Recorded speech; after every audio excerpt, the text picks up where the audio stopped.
আজ আপনাদের সাথে একটা অনেক পুরানো ভিডিও শেয়ার করছি। এটা ছিল আমাদের লাস্ট রোজা ঈদের ভিডিও। বেশ অনেক দিনই হয়ে গেল। আমি মেনলি আজকে একটা টেবিল ডেকোরেশন আইডিয়াই আপনাদের সাথে শেয়ার করব।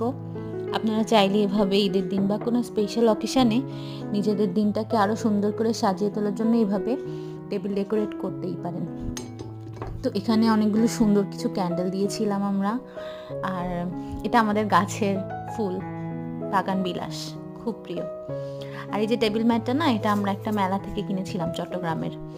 আর সাথে সকালবেলার অনেকগুলো নাস্তা আমরা বানিয়েছিলাম, সেগুলো দিয়েছি। তার মধ্যে ক্যাশনাট সালাদ, তারপর হচ্ছে যে কাস্টার্ড ছিল, একটা টার্ট ছিল, দুধের সেমাই ছিল, আর এটা ফ্রুট সালাদ। তো এভাবেই আমরা টুকটাক কিছু জিনিস দিয়ে আমরা আমাদের ডাইনিংটা ডেকোরেট করেছিলাম। আর দেখতে আসলে অনেক বেশি ভালো লাগছিল। আর স্পেশাল দিলে তো আরও বেশি